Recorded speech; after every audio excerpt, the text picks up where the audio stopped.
Hello दोस्तों, आज की वीडियो में सीखने वाले हैं लायबिलिटी का मीनिंग क्या होता है एंड असेट्स का मीनिंग क्या होता है। हमने पिछले वीडियो में देखा था कि ड्राइंग एंड कैपिटल में क्या डिफरेंस है।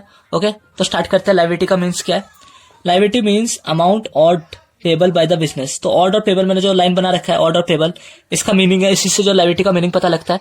तो सबसे पहले आप क्या समझो, तो मैं इधर ऊपर एग्जांपल समझाता हूं आपको। आप समझो कि आप बिजनेस हो। ओके, आप बिजनेस हो और जो ऑनर है, ऑनर जो है वो भी बिजनेस के लिए जो है काम करता है। वो इसमें पैसे देता है या फिर पैसे निकाल लेता है जब इसको जरूरत होता है। ओके, और बिजनेस कौन हो? आप इमेजिन करो कि मैं एक बिजनेस हूँ, मैं एक कंपनी हूँ। ओके, तो आप एक कंपनी हो। अब आपको जो है पैसे की जरूरत है, तो ये लिखा है कि आपको जब पैसे की जरूरत है तो आप क्या करोगे?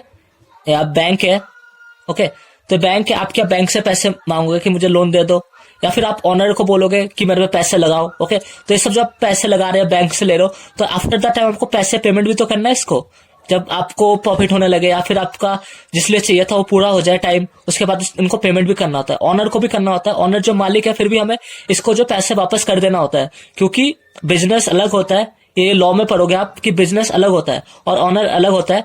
तो आप एक बिजनेस हो, अपने आप को बिजनेस समझो। ऑनर जो उसके लिए काम करता है ओनली, ऑनर जो है बिजनेस नहीं है, ऑनर सिर्फ काम करता है इसके लिए। तो दोनों अलग अलग है। तो ऑनर ने पैसे दिए तो लगाए, तो ऑनर को वापस करना होगा, बैंक को भी करना होगा। तो जब आप इनसे पैसे लोगे, तो जब आप लोगे तो इसी को कहते हैं लायबिलिटी। तो आप पढ़ोगे इसमें, तो liability means amount odd. Odd means जब आपने इनसे बोरो किए मनी, आपने इनसे मनी लिया, ऑनर से मनी लिया, तो ऑड, हमने मनी लिए किसी से। और पेबल, पेबल इसलिए लिखा है कि आपने लिए तो उसके बाद उनको पेमेंट भी तो करना है उस चीज का। ओके, तो आपने लिए तो पेमेंट भी तो करोगे उसका। तो जब पेमेंट करोगे तो इसके लिए इसको पेबल लिखा है बाय द बिजनेस। किसके द्वारा? बिजनेस। तो मैंने बोला आप बिजनेस हो, कंपनी भी, कंपनी, बिजनेस, एंटरप्राइज सब एक ही होता है मीनिंग।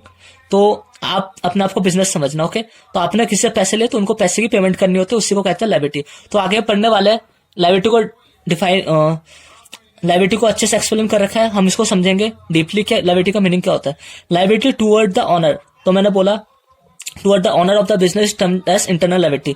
जब बिजनेस, कौन बिजनेस, जब ऑनर, ऑनर कौन है? इंटरनल होता है ना, कि उसी ने तो कंपनी को बनाया है। एम्प्लॉय कौन है? इंटरनली पार्ट है, जो कंपनी के अंदर बैठ के काम करते हैं। ओके, तो जब बिजनेस जो इनसे पैसे ले या एम्प्लॉयर से पैसे ले, तो उसको क्या कहते हैं?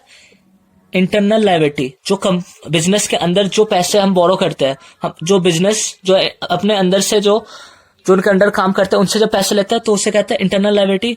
ओके, और on the other hand liability toward the outsider. Outsider कौन है? बैंक है। बैंक अब इसके अंदर जाके तो काम नहीं करता कि हमें जगह दो, हम काम करेंगे तुम्हारे लिए। नहीं, बैंक अलग सोर्स है जहां से पैसे लेता है। तो ये हो गया हमारा क्या? आउटसाइडर। आउटसाइडर लायबिलिटी हो गया। और इंटरनल लायबिलिटी जो ऑनर हो गया, एम्प्लॉय होगा, जो उसके में काम करते हैं, तो इंटरनल हो गया। तो इंटरनल और आउटसाइडर इतना पूछेंगे तो नहीं क्या होता है, बट आपको पता होना चाहिए। ओके, तो इसमें बताया गया कि एग्जाम्पल क्या है आउटसाइडर का? Other than the owner proprietor. Owner कौन होता है? ऑनर और प्रोप्राइटर दोनों एक ही होता है, जो उसके में काम करते हैं, जैसे कि मैंने बताया। ओके, इस टर्म्स एज एक्सटर्नल लायबिलिटी। तो ये हो गया एक्सटर्नल लायबिलिटी। देन आगे जो लिखा है इंपॉर्टेंट है, liability can be further classified into two terms. दो टर्म्स में लायबिलिटी को डिफाइन कर रखा है, फर्स्ट एंड सेकंड। इंपॉर्टेंट है, पूछा भी जाता है, जो है non current liability and current liability. अब नॉन करेंट लायबिलिटी क्या होता है? आप ऐसे समझो, नॉन करेंट लायबिलिटी मतलब 1 साल से ज्यादा। तो मैं यहां लिख देता हूं इसमें,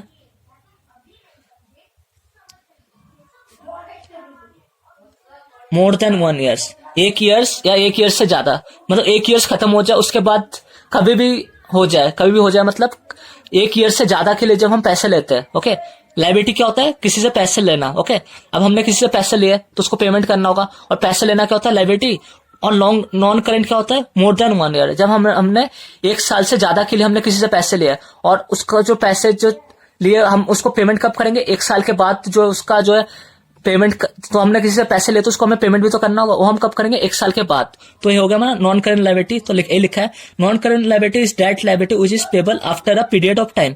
पीरियड क्या होता है? पीरियड मींस अकाउंटिंग पीरियड होता है इनका। जैसे अकाउंटिंग पीरियड क्या होता है?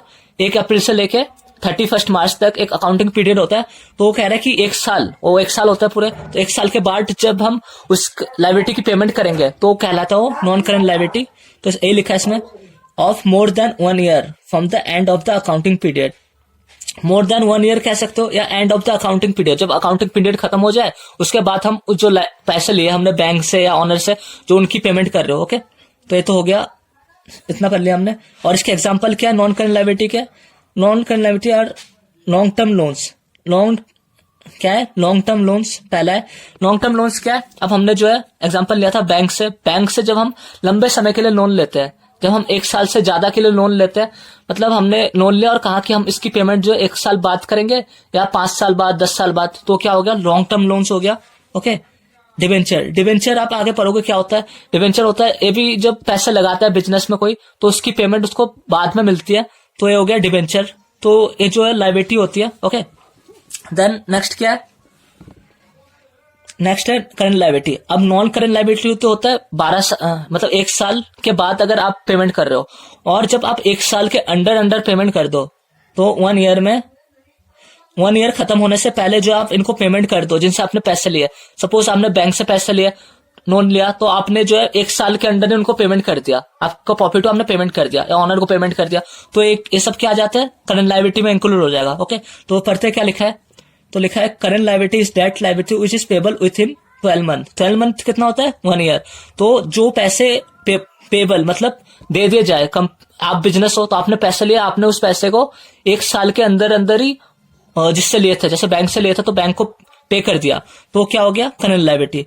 और for the end of the accounting period, 12 महीने कह लो या फिर एक अकाउंटिंग पीरियड के एंड होने से पहले ही आप उसकी पेमेंट कर दो। ओके, तो हो गया करंट लायबिलिटी। एग्जांपल पढ़ते हैं करंट लायबिलिटी के। क्रेडिटर्स। क्रेडिटर्स कौन होता है?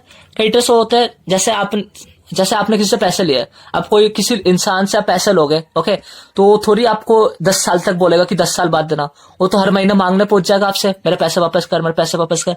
तो क्रेडिटर्स वही होता है कि ये शॉर्ट टर्म में इसलिए रखा जाता है क्योंकि इनको हमें जल्दी से जल्दी पेमेंट करना होता है, क्योंकि हमें लंबे समय तक के लिए नहीं देते पैसे, और बोलते हैं हमारे पैसे जितनी जल्दी हो सके हमें वापस कर दिया करो। Bills payable.